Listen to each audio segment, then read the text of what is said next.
evening, ghouls and fiends. Welcome once again to another edition of the Ministry of Horror.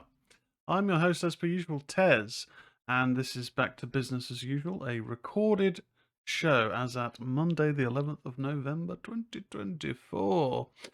We did a live show, not last week, week prior. Last week kind of got away from me. I'd anticipated recording a show on Friday, with the idea being a film that I had watched on the Thursday. I would then be reviewing, so on and so forth. It just was a real busy, really busy weekend. And then yesterday, Sunday, I just had a lazy day. I don't often have a fully lazy day. I mean, you could argue that there's, when I play PlayStation or Xbox or Switch, that I'm being lazy, but you know. I had a lazy day in terms of just not really doing anything other than watching films. Classic films. I watched for the first time The Third Man, classic film noir. That was really good. I'd picked that up from HMV the prior week. I also picked up a 4K copy of Nightmare on Elm Street. Haven't watched it yet because it wasn't that long ago that I actually watched Nightmare on Elm Street for. I don't even think it was for the 31 Days of Halloween. I think it was prior to that, but the new 4K release, which has an alternate ending, I believe. So keen to give that a watch. So we did a live show the week prior, and that was a lot of fun.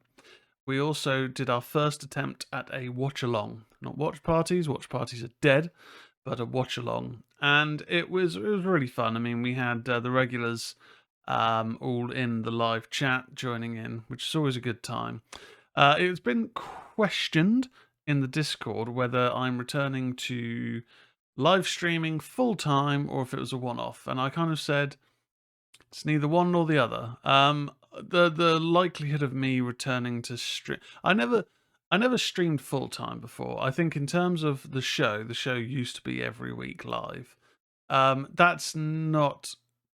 Never say never, but that's probably most likely never going to happen again. It's just because it's a real sort of time commitment, and it kind of then limits my availability for doing things in real life. And sometimes there'll be weeks where it's just kind of super quiet. And I understand that if you're going into live streaming regularly, you have to do the grind, build up, the numbers, etc., etc. But I'm I did a period during the Panny D of doing quite a lot of live streaming, watch parties, video games, but that was kind of a bottled period, and yeah, it's it's fun, but it's probably going to be as and when time permits. I will throw the word out there to X and the Discord, and we'll do a live show every so often because it was a lot of fun, and we'll do a watch along as well because that was a great time. I did find my energy dropped within the last half hour of the film, and I think that's partially because I tend to get up at 5:30 in the morning to go to the gym. So I think on a live stream day, whenever I do that again in the future, I'll make sure not to go to the gym in the morning. Outside of that, I finally got a delivery from the postman. So about 3 months ago, I put in a pre-order with Second Sight. Now, Second Sight have very quickly become one of my favourite distributors. I'd picked up a little while ago, quite a while ago, their special box of It Follows. I've since then got through Birthday Presents, Possessor, and Gonjin Haunted Asylum. Also picked up Session 9 and The Sacrament. I'm just looking over at my shelf to remind myself what I've got over there. I mean, I've also got plenty of Arrow releases like the Hellraiser Quartets of Torment, Ring box set, the Video Shop of Terror, Trick or Treat was another recent one. But I pre-ordered these a couple of months ago, and they finally arrived because, one, when you pre-order, they charge you at the point of pre-order. I'm kind of used to Amazon when you get charged when it's about to be distributed, but yeah. So I was out of pocket for about 3 months, 2 to 3 months, But they finally arrived, and I haven't even cracked them open out their packaging yet. I finally got my copy of Late Night with the Devil, which looks just so cool. We had a great episode on Late Night with the Devil when I got to review it at an advanced screening, and that was one of the best little experiences in my Ministry of Horror life. I'm not going to say career because it's, but my Ministry of Horror life. So I was very excited to get a physical copy of that because I'm really into my physical media. I go through fits and spells of collecting and then looking at cash flow, let's be honest, and selling and then regretting selling, and it's kind of a bit of a vicious cycle. But the other part, which has only just been released as at today, and so it then delayed the release of my order, Blair Witch Project. Look at this chunky boy. I haven't even looked at all of the extras on it, but it looks like it's basically got a full-on novel. I'm very excited to really kind of get into. It's a 184-page hardback book with a full-on brand new documentary, deleted scenes including previously unseen video and 16mm footage, alternate endings. It's also got the Curse of the Blair Witch. Yeah, very, very excited. Restoration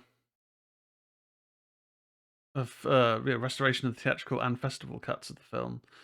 So I haven't even taken a wrapping off them yet. I will do. I've got Gonji and Haunted Asylum still in its wrapping. I will have a little look-see at them, but probably not tonight. I had barely any sleep, and I want to get this loaded up and out onto the podcast platforms as soon as possible, which will be Apple Podcasts, Spotify, and then it also goes out on the YouTube. Now, YouTube numbers have fallen off a cliff massively. Apparently, if you've been shadow banned, it tells you when you log on to the studio version. Now, I haven't got anything set on there to say that. The only thing I can think of is I'm pretty sure at the point that the numbers suddenly plummeted off a cliff was on a particular episode.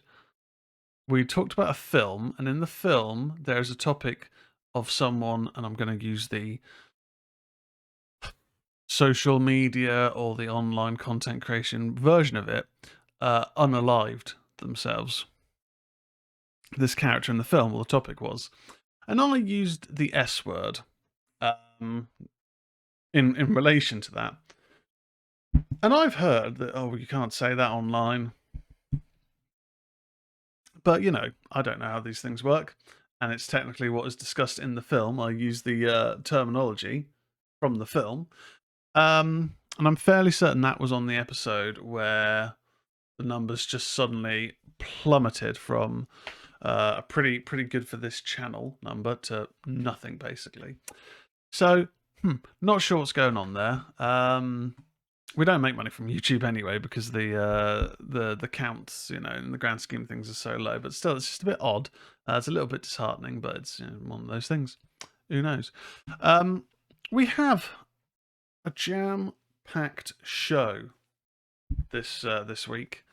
We've got some news, but we're going to kind of keep the news lean because I want to keep the show lean, as I say every week. We have a lot of reviews. I've watched a fair few new films since the last show. I've just bitten my tongue. That's brilliant. So we've got 5 films to review later on. So we're going to kind of breeze through the news, get to the reviews. So I've watched Haunt Season, which is on Amazon Prime. I also watched Black Cab, which is a Shudder exclusive. I then watched Don't Move, which is an exclusive on Netflix. Finally got around to that.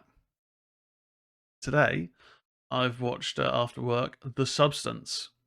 Going to be reviewing that. And then finally, the film that I watched at the cinema last week, Heretic.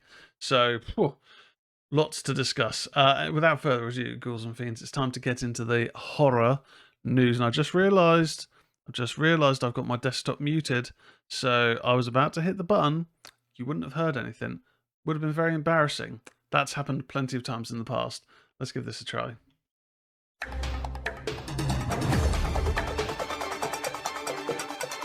This is the news. You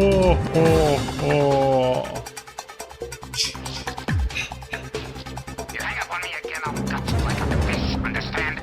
This is God. Hopefully that came through. Don't know. We'll find out later on. So, as per usual, all of our horror news comes from bloodydisgusting.com. Please check them out for all their latest editorials, pieces, reviews, etc., etc. This is from Friday, so we're a little bit late. Friday, November 8th, 5 new horror movies releasing, including A24's latest. This comes from John Squires at Blood Disgusting. I was about to say johnsquires.com. He's a man, not a website. So, the first 2 films, though, on the list are things we're going to be reviewing. They're Heretic and Black Cab. So, let's move past them. We don't need to talk about them. We'll talk about them later on. So, third on the list, set in the post-apocalyptic Rocky Mountains, director George Nolfi's Elevation was released into theatres nationwide courtesy of Vertical November 8th. Anthony Mackie, Marina Baccarin, and Maddie Hassan star in Elevation, which looks to be another A Quiet Place type movie that also calls to mind this year's Arcadian. In the new monster movie, a single father, Anthony Mackie, and 2 women venture from the safety of their homes to face monstrous creatures to save the life of a young boy. The full official synopsis: the world has changed. The only habitable place left for humanity is in the high mountains above 8,000 feet. Go below 8,000 feet, and waiting for you are the very creatures that killed 95% of the human population less than 3 years ago. But what happens if, to save the life of his young son, a father is forced to do just that, to venture below the line with 2 others, a scientist he despises, but who just might hold the key to defeating the monsters, and a young woman determined to keep them both alive long enough to save the human race. John Glenn, Jacob Roman, and Kenny Ryan wrote the screenplay. So I have checked the trailer out for this, and I don't know what kind of press marketing this has had in America. I haven't heard of this. I certainly don't think it's come out in the UK yet, and if it has, I don't think it's had a cinematic release, to my knowledge. Could well be wrong, but I haven't heard anything about this film. And the reason that's kind of surprising is not just because it's got a decent cast. I mean, Anthony Mackie, Marina Baccarin. I'm not so sure about Maddie Hassan. They're both actors who have appeared in a number of high-profile things, but haven't really had that kind of role that has elevated them to superstar status. I mean, Anthony Mackie's part of the Marvel Universe, and as is Marina Baccarin now, but they've not kind of gone into that kind of next level, if that makes sense. But this hasn't had any kind of advertising in the UK. It looks pretty decent. Like I said, cast is good. The action looks quite stellar. It looks like it's bridging that gap in quality between A Quiet Place and Arcadian. Now, Arcadian wasn't bad, but in terms of the monsters' unique look, but it had a very, very indie-centric feel to it. And this is kind of looks like it's bridging that gap between the bigger budget, now mass appeal franchise of A Quiet Place and Arcadian. The monsters we don't really see too much of, but they do look kind of like hell beasts. I kind of dig the approach here. They look more like actual beasts as opposed to that kind of typical. I mean, they look grey. Let's not beat around the bush. In terms of the typical grey scale, anthropomorphic. Oh God, I can't speak.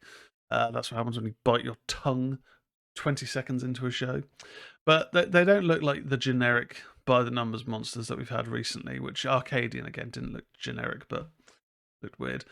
So that I'm kind of interested in, but I haven't really heard anything about it in the UK. Next up, writer-director Jeremy Clappin, whose 2019 animated debut I Lost My Body earned an Academy Award nomination, which earned an Academy Award nomination, makes the jump to live action with the sci-fi thriller Meanwhile on Earth. Metagraph Pictures released the film in theatres beginning November 8th. In the film, Elsa, along with her family, is struggling following the disappearance of her brother Frank, an astronaut who vanished during his first mission. Stargazing one night, Elsa is shocked to receive contact from Frank, but her joy is short-lived when she learns of the dark and troubling forces behind Frank's reappearance, forcing her to confront the lengths she will go for the brother she once feared was gone forever. It may also be worth noting that Clopin's sophomore effort was edited by Jean-Christophe Buzy, Titan and Raw filmmaker Julia Der Curious longtime film editor. Robrecht Hewitt is the film's cinematographer. This looks certainly quite interesting. It has this kind of feel of grounded sci-fi akin to, is it In Her Skin or In My Skin, the Scarlett Johansson alien sci-fi film. Yeah, I quite like the look of this French film, but it has this moment in the trailer where the girl is told to put this seed into her ear. It looks like a seed, but it's a way for her to communicate with her brother, who's gone missing in space. And within a moment of talking to her brother, it's all of a sudden, oh, Frank's no longer here. You're talking to us now. You need to bring us to Earth to speak to him again. And it's kind of like an invasion or invasion of the body snatchers sort of deal from there on in. And I dig that. I mean, Invasion of the Body Snatchers has been done to death in various iterations, but it's one of those kind of timeless tales that I'm always going to be kind of welcome for a potential new approach to that. It doesn't look like it's fully going down that route. It certainly looks like it's its own film. But there's a moment in the trailer where the dialogue says, "When we arrive, we'll be indistinguishable from you," something along those lines. So that's what makes me think Invasion of the Body Snatchers sort of deal. I like that. So I'm going to be keeping an eye out for this, for sure. And finally, a couple returning from their engagement party must escape a sinister and seemingly endless road in Drive Back, which is now playing in select theatres and available on digital outlets. From producers of The Gallows, Drive Back was directed by Cody Ashford. Crystal Foster, Zach Gold, Tammy Cates, Whit Kunchik, and Robert Louis Stevenson star. John Sauer wrote the script for Drive Back. No blurb there, really, but okay, yeah, it's a couple driving along this road. They stop off at a gas station or a kind of a mini mart that say, "Oh yeah, you don't want to take this back road, that'll take you where you need to go." And then they come across various spooky and scary incidents along the way. It potentially looks a bit by the numbers, but doesn't look terrible. Quality looks like it could be pretty decent. Trailer doesn't really give too much away though, so it's a toss up between how it comes out. It's a Dark Sky Films release, which again is a toss up between whether it's going to be kind of decent or dirge. So we take the gamble, we do, when picking those films. So next up in the news, this came about a few days ago. Pretty sad news in the horror community. R.I.P. Tony Todd. The Candyman, Hatchet, and Final Destination star has passed away at 69. Write-up is from Brad Mishka. All of us here at Blood Disgusting are devastated to learn that horror icon Tony Todd, the legendary actor who played the title character in Candyman from 1992 and its sequels, passed away on November 6th at his home in Los Angeles. He was 69. Deadline first reported the news. The prolific actor amassed more than 240 film and TV credits, spanning his 4-decade career. While the actor's big break came when he was cast in Oliver Stone's 1986 Vietnam War epic Platoon, he would secure his name in the genre pantheon just a few short years later. Todd starred in Tom Savini's 1990 remake of Night of the Living Dead as Ben, the role played by Dwayne Jones in George A. Romero's iconic 1968 original. Todd's warm, commanding performance was one of the primary reasons this remake was so successful, and it was a precursor to his turn as Candyman. Despite having less than 10 minutes of total screen time, Candyman's presence is felt throughout the original horror classic that spawned multiple sequels. That's all thanks to Tony Todd's iconic performance.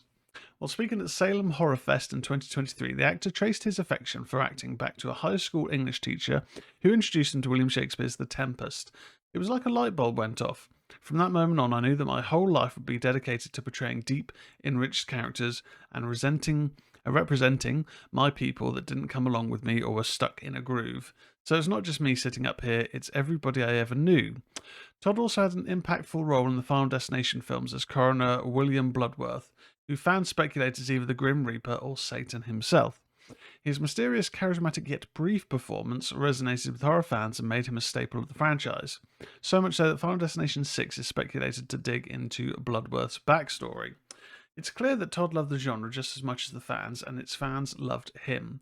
Some of his other notable genre credits include Wishmaster, The Crow, Adam Green's Hatchet franchise, Hellfest, Freeform's Dead of Summer, MTV VH1's Scream, and so much more.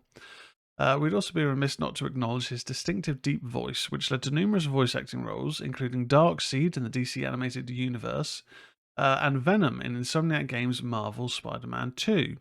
Tony Todd delivered no shortage of memorable moments throughout his acting career in theatre, television, film, and video games, and he'll be greatly missed.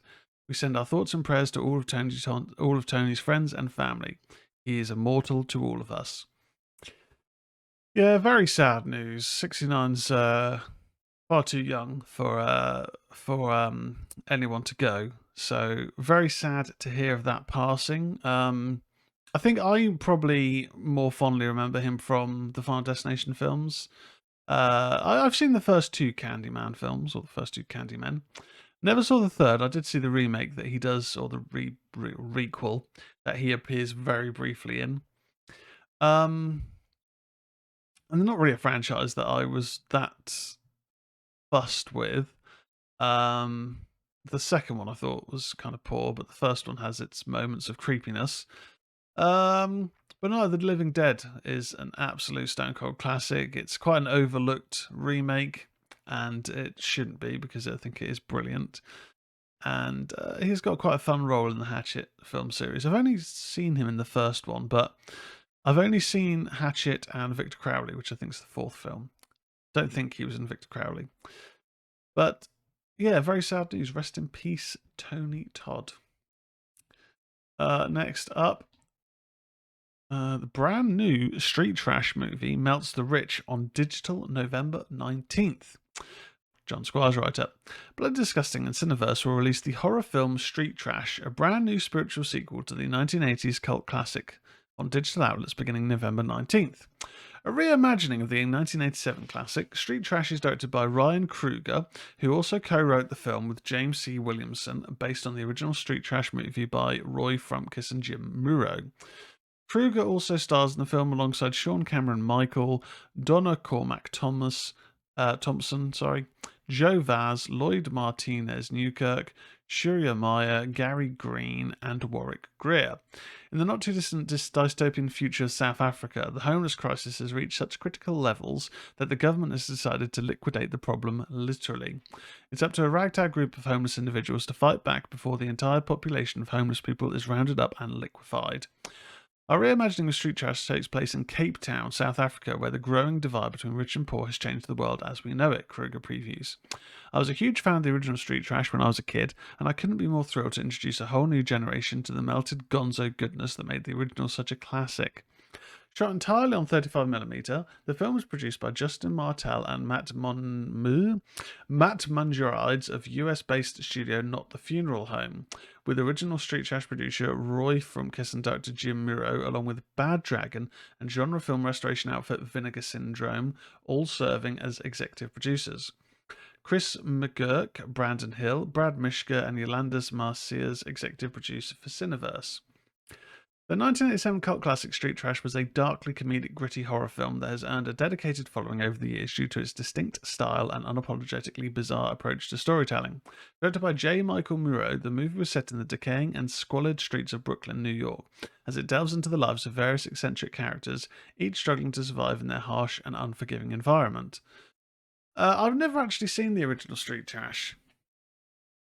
I understand it's got a lot of body horror, and bodies melting and frothing up.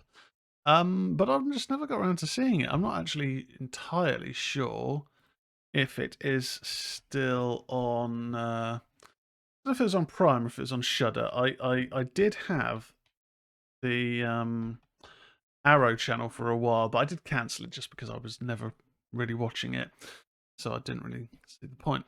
Okay, well, so it's not on Shudder. It's on the BFI player, which is kind of surprising. So, yeah, there we go. I don't have BFI player and I'm not getting another subscription. So, won't be watching that then. Okay, and then finally in the news, just moving on from that quickly. Pumpkinhead gets revenge on Steelbook 4K UHD in December. Alex DiVincenzo writes. Previously available as a Best Buy exclusive, Scream Factory's Pumpkinhead Steelbook 4K Ultra HD and Blu-ray will receive a wide release on December 4th. Orlando Arocena designed the artwork for the 1988 horror film, which was scanned in 4K from the original camera negative with Dolby Vision HDR. Special effects legend Stan Winston made his directorial debut from a script by Mark Patrick Carducci and Gary Garani. Lance Henriksen stars with John D'Aquino, Jeff East, Kerry Remsen, and Tom Woodruff Jr. as Pumpkinhead. Disc 1 has a 2023 4K scan of the original camera negative. It's in Dolby Vision, HDR10 compatible audio jargon, along with a commentary with co-writer Gary Garani and Creature NFX creators Tom Woodruff Jr. and Alec Gillis, moderated by filmmaker Scott Spiegel. Tons of other extras, Remembering the Monster Kid, a tribute to Stan Winston, Night of the Demon, interview with producer Richard Weinman, The Redemption of Joel, interview with actor John D'Aquino. Tons of things going on there. Now, Pumpkinhead is pretty cool. It's very memorable. The creature design in it is awesome, and how it starts becoming more and more like a demonic Lance Henriksen as it's basically taken over his body was such a cool effect for the time. The tale itself is it's kind of like a bit of an old wives' tale in a way, or I'm not sure. It's like a fable. The approach to the story in it is kind of just like a fable where, if you bring your deceased back, Pumpkinhead can get revenge. But essentially it comes at a price. That kind of typical thing. I enjoy Pumpkinhead, but I've never seen any of the sequels, and I haven't heard anything good about them. I believe Pumpkinhead 2 Bloodwings is on Tubi, or it might be on Prime. But I definitely saw it on something recently. And I thought, do I give that a watch? So the original Pumpkinhead is on Prime. Pumpkinhead 2 is available on MGM Plus, which I don't have, but I think it might be on Tubi. Not that I'm advocating watching the sequel. I haven't heard it's very good. So, but yeah, if you're a fan of Pumpkinhead, and also if you want to support physical media, which it's quite clear that I do love some physical media, go out and give it a go. Anyway, Ghouls and Fiends, that is it very rapidly for this week's horror news.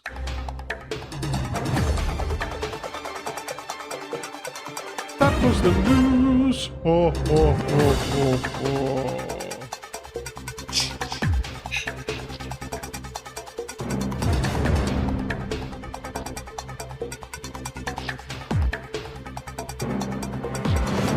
Boom, boom, shake, shake the room. So, it's now time for reviews.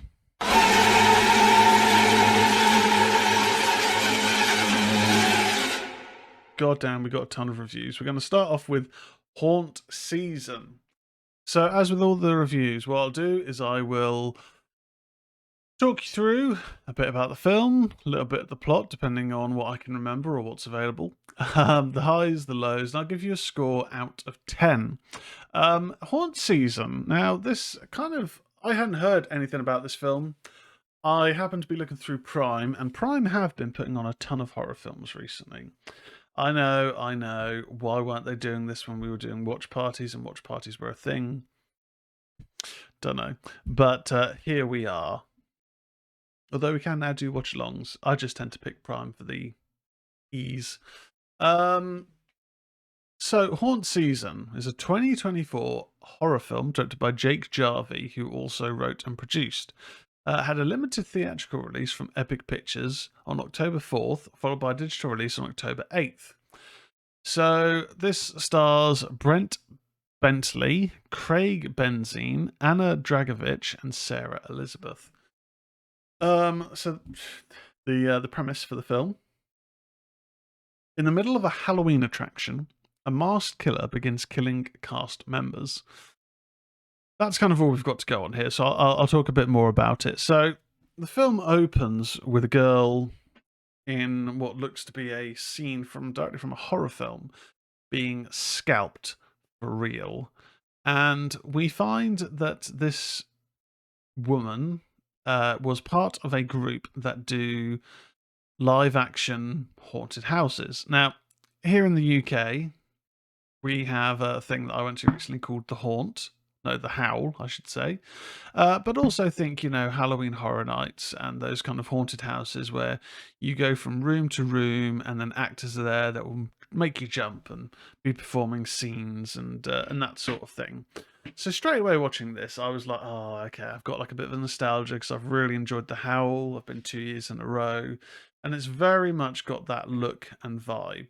It's kind of your typical setup. Go into the room, you go around a corner, creepy lights, actors covered in blood, uh, making you jump and scared and all that stuff.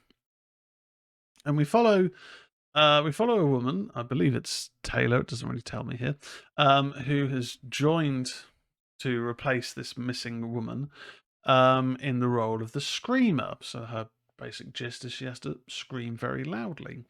And she is to be scalped in this scene. Now, as we're being introduced to this group of characters, we really get this kind of indie comedy kind of drama vibe where they all kind of I think there's just all I can say is there's just this vibe between everyone where they're all just kind of getting to know each other or their various levels of friendship. And there's a lot of just kind of like hanging out and chatting, and we're following our lead, I believe is Taylor, I can't remember, getting to know everyone and becoming part of like a friendship group very, very quickly, finding out some of their backstory.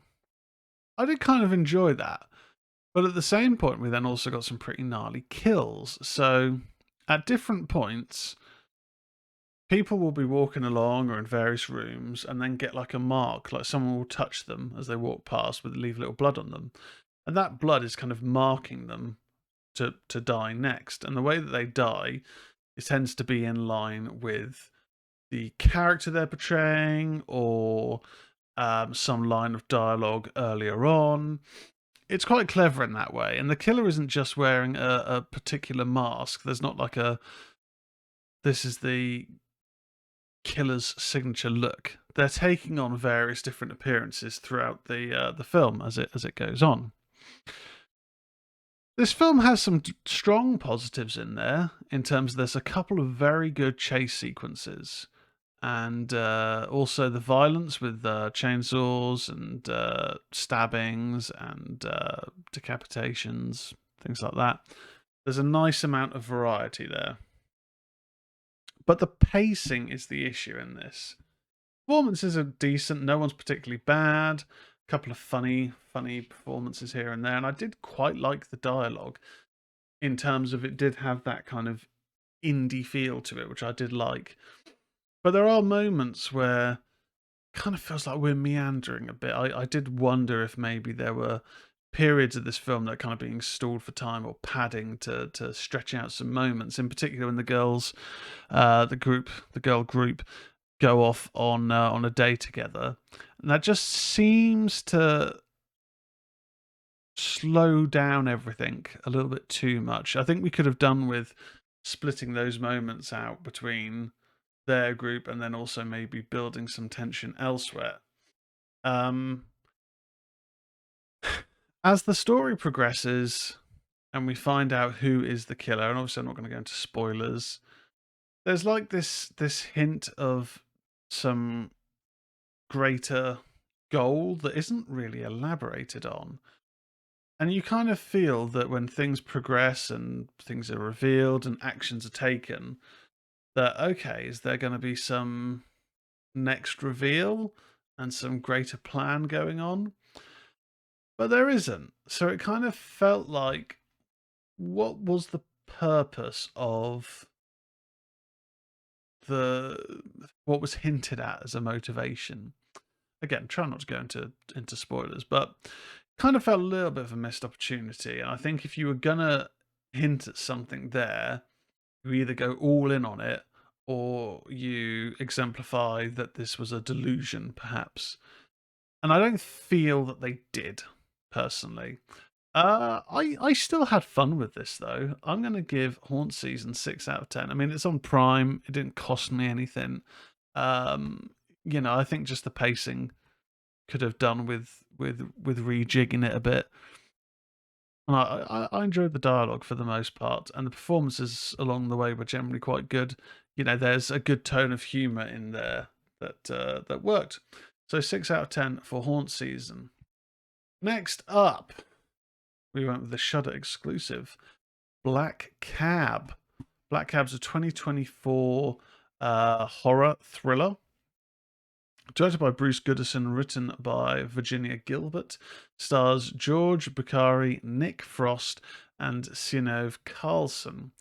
So, a couple who find their jovial cab driver diverts them to a remote, haunted road, revealing disturbing motives and his true intentions. So, this is a very dark film that's also quite funny in little moments.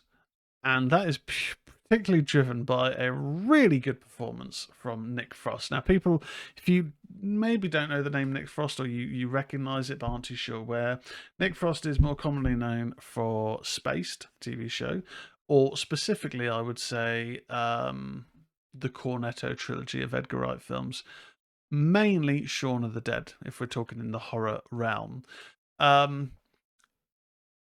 He's just one of those actors that is just endearing. I don't think I've seen him in anything that he is bad in. I've seen him in things that I thought were a bit, oh, right, okay, didn't really go anywhere, but his performances are always just charming. He's just lovable. There was that ghost hunting series on Prime that I only got like 2 or 3 episodes into, and I was just a bit bored, but I think it was just him in it that was keeping me along for the ride. So we're following a couple what are their characters' names? Patrick and Anne, who have a bit of a tumultuous relationship. He seems like quite an aggressive prick. Quite the, don't know if it's the alpha male type or just arrogant, and you wouldn't be surprised if he raised a hand.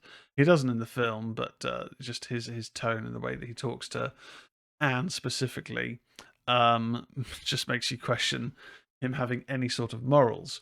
But they're out with their friends for a little dinner, and they've clearly previously broken up and had a separation, but are now back on and also getting engaged. And it's seeming like something just isn't quite right here. Anne goes to get into a cab, but he joins her, and the cab driver is Nick Frost's character, who I don't think he reveals his name. He might do. It's not written down on IMDb. But he's a jovial driver for the trip. But when he's noticing that Patrick's being a bit of an arse to Anne, quite aggressively at times, he makes it quite clear, like, right, he says one moment when Patrick goes, "Oh, do you want to pipe down?" And he just goes like, "Shut the fuck up! I'll sit on you if you, I'll sit on you if you got a problem." He just makes it very clear, like, just don't mess with me. I'm going to protect the woman here. She seems in distress. You're clearly being an arse. But he's got a real warm nature to him in terms of trying to be a bit protective of Anne, and I think that's the thing that you probably would get with cab drivers who have good morals. Where if you've got people in the cab, a couple, on the surface, and the guy is being chauvinistic, aggressive, arrogant, rude, then they would say like, "Look, darling, do you want me to kick him out?" Just being protective, showing that they're not alone in a dangerous situation. Except with this cab driver when he electrocutes Patrick with a cattle prod and takes them on a journey. That journey is along towards a haunted road, and this is where things deviate a bit. We have a really good setup in the first half hour or so of the film, and then the majority of the action is occurring in this black cab, where we're not really entirely sure what Nick Frost's character's motives are. We do find out as it goes on, but the film is really driven by the performances of Anne and the cabbie. Um, it's not necessarily that the film falls off in the second half. I think the motives as they're revealed are interesting enough, but was there enough in this film to keep me engaged throughout the full hour and a half? Not quite. Um, I feel that it maybe needed a little something extra because outside of the performances, there's not too much to it. I kind of feel like we could have had more of a cat and mouse moment earlier on in the film as opposed to quite late into it. Um, and the whole sub story, the whole sub story involving this haunted road, the ghosty element therein. Um, I kind of think I might have maybe could have done without that. I don't really think that necessarily added a lot to the story. Um, if anything, it almost felt kind of tacked on. I'd kind of maybe preferred if that was all in Nick Frost's head. Um, it's an interesting little film, and I think if you're a fan of Nick Frost, you'll get something out of this. The performances are very good, but I think it's the script that does let this down. It just needed something extra. I'm going to give Black Cab 5.5 out of 10. 5.5 out of 10 for Black Cab. Now, moving swiftly on. The Netflix exclusive, Don't Move. Don't Move, 2024 American thriller film starring Kelsey Esbill, Finn Wittrock, Moray Treadwell, and Daniel Francis. So this is directed by Adam Schneider, Brian Netto, and written by T.J. Kimfel and David White. The main name attached to this is produced by Sam Raimi of Evil Dead fame. So, here's a bit about the plot. Iris is grieving for her young son Mateo, who died during a family hiking trip. She visits the site of his grave and, inconsolable, considers jumping off a cliff. A man appears who introduces himself as Richard. After talking to him for a few minutes, Iris changes her mind. She follows Richard back to their parked cars. There he attacks her with a stun device, ties her wrists and ankles with zip ties, and places her in the back of his car. Iris recovers consciousness as Richard is driving them to a remote cabin where he tells her they will have all weekend together. She uses her pocket knife to cut the tie on her wrists and attacks Richard, causing him to crash the car. The two fight briefly, but Iris manages to get out of the car and cut her ankles free. But Richard then shows her a syringe and tells her that, unbeknownst to her, he injected her the paralyzing agent, which will gradually render her helpless over the next 20 minutes. So, first off, the moment prior to the attack, I think, was really, really well done. Finn Wittrock is an actor that I recognise from American Horror Story. He's appeared in a number of different seasons of that. And he does creepy quite well. He can play a number of different roles, like the soppy little bitch boy, the arrogant rich kid, and then this kind of creepy, sadistic, sadomasochistic potential murderer. He does those roles pretty well, actually. And this is the first time I've seen him in a film. I don't know if he's done other cinematic roles, but when they've gone back to their cars after he's been chatting to her and kind of gives her makes her kind of consider what her next steps are. And when they get back to their cars, he has parked incredibly close, excuse me, to her driver's door. So she can't. So she initially tries to squeeze in, but can't quite get in. And he goes, "Oh God, I'm sorry, I must have parked too close to you." But as he's saying this, he's got out of his driver's door and walked around to kind of almost block her in. So she's like, she's got the wing mirrors on one side and him on the other side, and she's like, "Richard, can you just let me out, please?" And he goes, "Why do you keep calling me Richard?"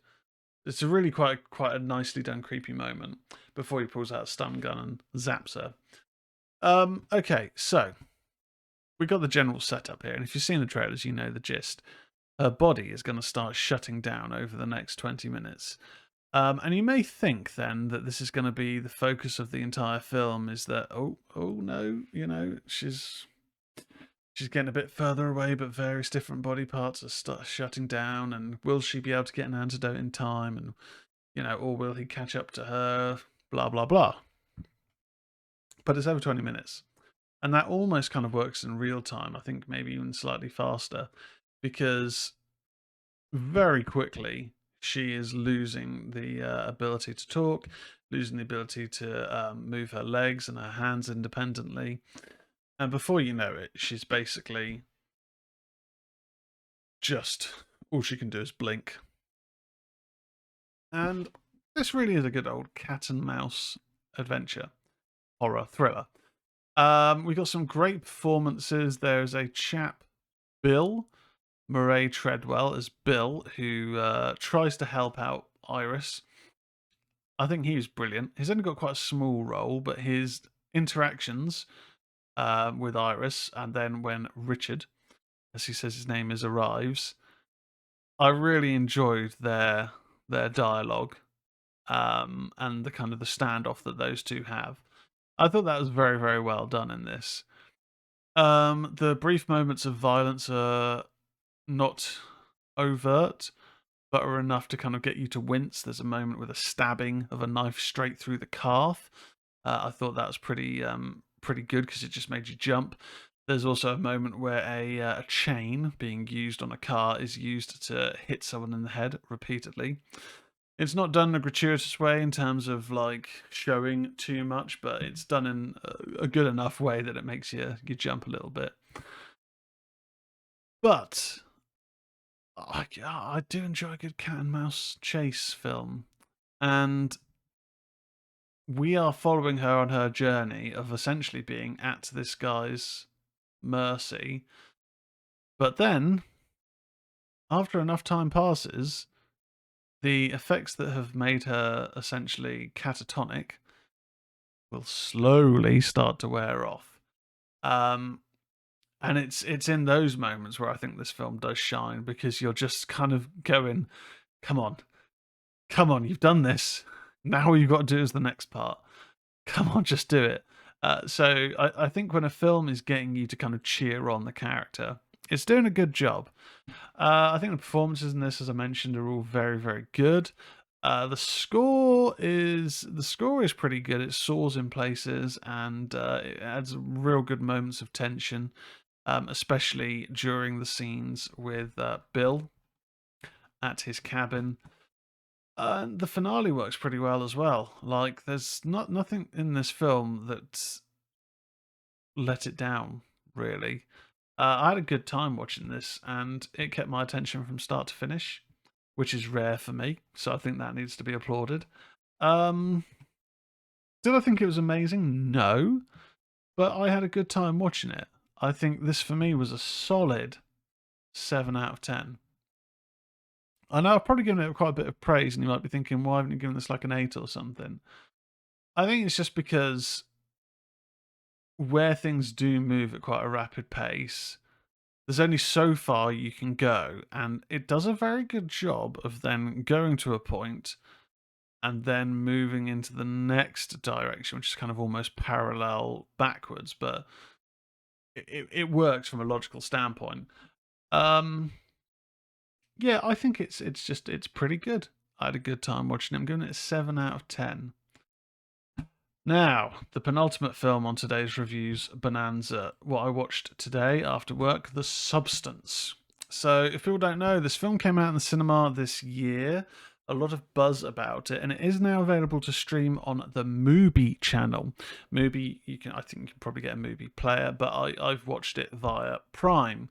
Now, the reason I mention that, and you might be thinking, is this a paid promotion? No, it's not. But the Mubi channel does have a 7-day free trial, so you can watch The Substance without paying anything, if you so wish. But there's obviously plenty of other films or content on the Mubi channel. So The Substance is a 2024 satirical body horror film written, directed, co-edited and co-produced by Coralie Fargette. It follows a fading celebrity who uses a black market drug that creates a much younger version of herself with unexpected side effects. So, directed and written, produced by Coraline Fagiette, also produced by Tim Bevan, Eric Fellner. The film stars Demi Moore, Margaret Qualley, and Dennis Quaid. On her 50th birthday, Elizabeth Sparkle, a once celebrated but now faded Hollywood movie star, is abruptly dismissed from her long running aerobics TV show by the producer Harvey due to her age. Distraught, Elizabeth crashes her car while distracted by a billboard of herself being taken down. At the hospital, a young nurse covertly gives her a flash drive advertising the substance, a black market serum that promises a younger, more beautiful, more perfect version of oneself. Elizabeth, intrigued and desperate, orders the substance and injects the single-use activator serum. She convulses as her body generates a younger version of herself, Sue, who splits out from a slit in her back. The two bodies must switch consciousness every 7 days without exception, with the inactive body remaining unconscious and fed intravenously with a weekly food supply. Daily injections of stabilizer fluid extracted from the original body are necessary to prevent Sue from deteriorating. That's all I'll kind of say for now, because there's a lot in this film. It's just under 2.5 hours, but that's not a complaint, which I know is probably rare for me. Rare for me whenever a film's over an hour and a half for me not to comment negatively. So I remember seeing the trailers for this a little while ago, and what grabbed my attention straight away was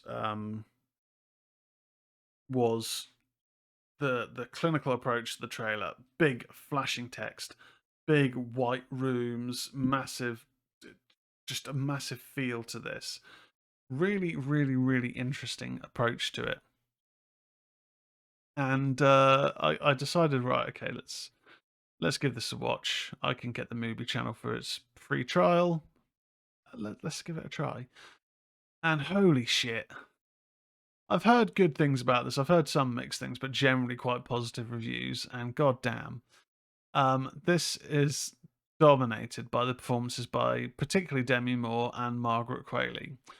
Now, I've only just noticed that the director, Coralie Fargette, directed Revenge from 2017, which is very, very good revenge horror film, thriller film, I suppose, more specifically. But this is just a completely different level. So it has this unique, big feel to it, and it's only a 17.5 million budget, which is small in terms of big cinema, but it just feels massive. And I really just dug so much about this. The actual substance, when she gets the flash drive, she watches the video. The video is quite similar to the trailer. But when she actually goes to collect the package from this seedy alleyway, there's this hidden away area where you've got lockers. You get a little key card in the post, use the key card in the locker to get your box. And it's just like if you've ordered like supplements for like, the gym, except, well, not quite actually. I should just clarify. In terms of if you order like from like My Protein or whatever, and you get these boxes, and it's all very clearly labeled whey protein, blah blah, BCAAs, everything's quite clear. But in here, you open it up and it's like one activator serum. You've got this plastic, vacuum sealed area with the packaging with the serum in it. The next thing is this massive needle. The next thing is these other trays that you use. And it just has this kind of practical feel to this really weird process. And the way that works is, yeah, you get this really like neon green liquid that you inject into yourself. She then collapses onto the floor, and a person comes out of her back. And it's a really cool moment where you have all these really strong close-ups, like close-ups of people eating, which is horrible, but close-ups of like, that's throughout the film, I should say, but close-ups of her eye as her eye splits, and that's just and this other younger person comes out of her back. She has to put herself or her older self onto an intravenous drip and then injects into her spine. It's basically like spinal fluid that fills up this tray thing with 7 days worth of this stuff. She has to inject herself, the younger self, with that each day, because if not, her body starts kind of bleeding and almost falling apart. But I won't get too much further into the story here, but her younger self is very, very quickly catapulted into fame. And with that fame, you start thinking, oh God, 7 days isn't really long enough.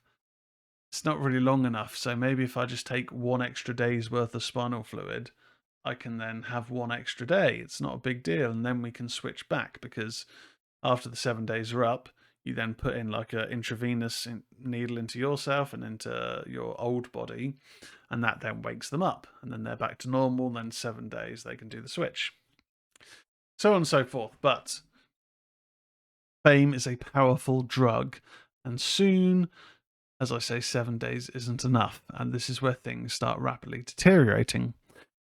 Now, not only is this an incredibly engaging film, the soundtrack in this is pulsating, and it just gets you into the zone of this sort of world that they live in. The performances of both Demi Moore, as her psyche is sort of deteriorating, she's going into a panic about the things that are happening to her, because she is spending longer and longer than 7 days at a time in this catatonic state, while the younger version of her is becoming more and more enraptured in the world of fame, money, and all of that stuff that goes with it.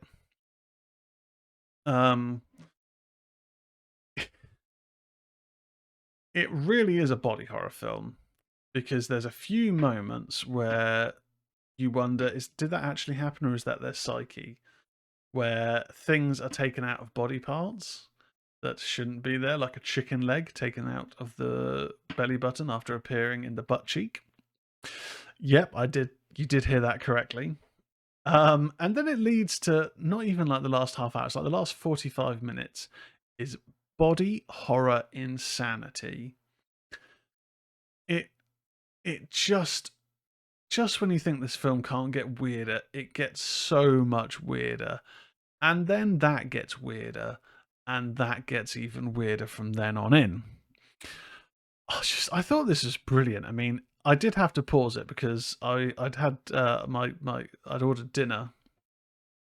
When it arrived, I started eating it just as something grim started happening on screen. So I thought, I'm just going to have to turn this off for the time being, because I'm not squeamish, but when things are being pulled out of body parts, I don't really want to eat my dinner at the same time. So there were a few moments where I was just like, oh my God, that is grim. But in the best way possible. I would urge you to give this a watch. Yeah, it is a long film. Yeah, it has this European sensibility to it in places, but it is mad. And Demi Moore is brilliant in this. Margaret Qualley is brilliant in this. Dennis Quaid is quite hammy, but in a great way. And it's just a mad film. The colours are vibrant in this. I had a great time with this. I'm going to give The Substance 9 out of 10. I would really recommend it, personally. 9 out of 10 for The Substance. And then finally, the film that I went to see at the cinema last weekend, Heretic. Heretic is a 2024 American psychological horror written and directed by Scott Beck and Brian Woods. It stars Hugh Grant, Sophie Thatcher, and Chloe East, and follows 2 Mormon missionaries who attempt to convert a reclusive Englishman, only to realise he is more dangerous than he seems. Okay, before I get into this diatribe, I need to have some water.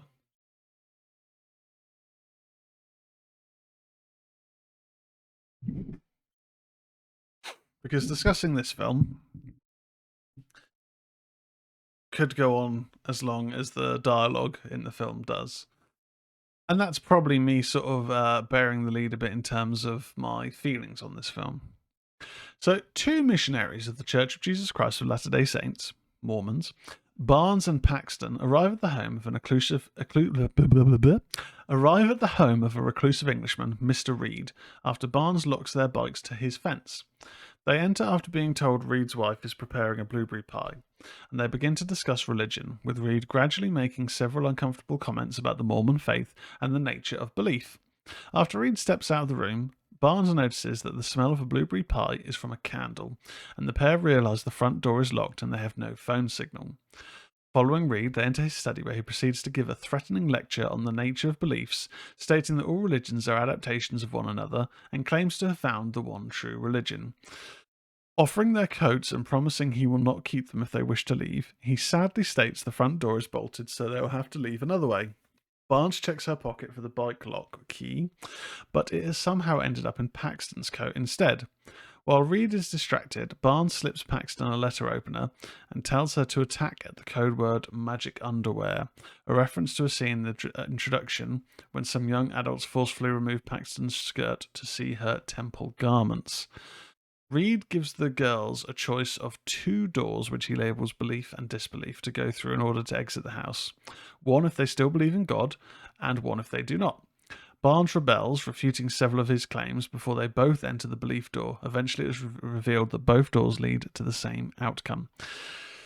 Okay, so I was pretty hyped to watch this. I generally seem to love A24 releases. I haven't seen all of them. As much as I'm an Ari Aster fan, I haven't watched Boo is Afraid yet. But I was very, very, very intrigued to watch this. I thought the trailers very interesting. I thought Hugh Grant looked to be putting in quite a creepy performance based on the trailers. Now, the trailers did give this vibe of this house being this weird sort of maze of different hidden areas and different sections and like a labyrinth. It's not quite like that. There's an element, a little element, but it's not actually quite like that. A lot of the action does seem to take place in one room. Yes, it is a psychological horror, and yes, the performances themselves are good in this. You know, I think Hugh Grant, his performance is excellent. I thought Sophie Thatcher and Chloe East are also both, you know, really, really good in this. They're both, you know, giving great performances. The problem for me was just it is so dialogue heavy. It is just monologue after monologue after monologue after monologue of Hugh Grant testing their beliefs and throwing out his ideals or questioning. And what starts off quite well and quite creepy when he's invited the girls in and his has these moments of asking kind of odd questions, but at the same time being very Hugh Grant, very endearing. And you know, the veil never really necessarily slips. He never really goes full villain. There's a couple of moments, you know, where his true colours show and he does certain things. But in reality, it's not like he suddenly goes super sinister. He's very much a man who seems to believe in exactly what he's saying, but he's not being 100% truthful about what he's saying. Because it's one of those things where his character is the type of person who always believes is the smartest man in the room, whether that's true or not. I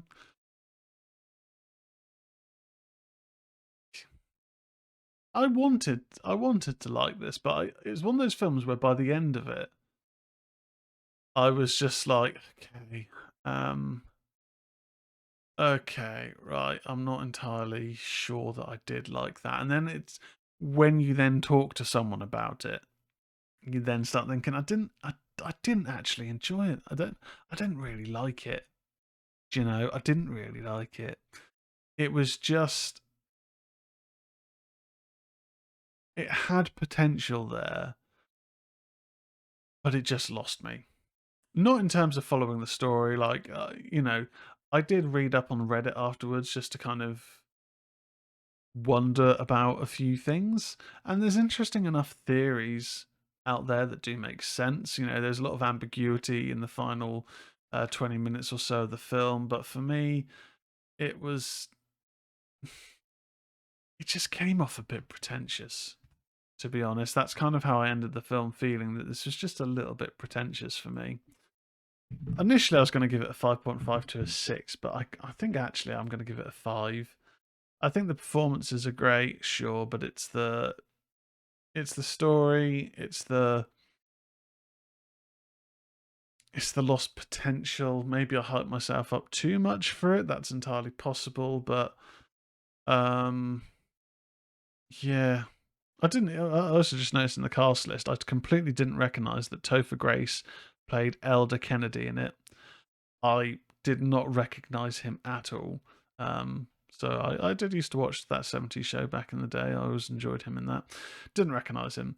Yeah, not for me. This one, 5 out of 10 for the Heretic. Shame, but I didn't really dig it. Anyway, Ghouls and Fiends, that's it for another edition of the Ministry of Horror. Thank you very much for watching or listening wherever you do. Be sure to like the videos or the podcasts on Apple Podcasts, Spotify, or YouTube. Give the chance to subscribe or follow, whatever it is on your platform of choice. We're also on X, Ministry_Horror. Also put out TikToks occasionally, Ministry of Horror. Be sure to subscribe, follow on those channels, all that good stuff. That's it for another show. I'm tired. I've got to edit this up now. Take care. I'll catch you guys later. Bye.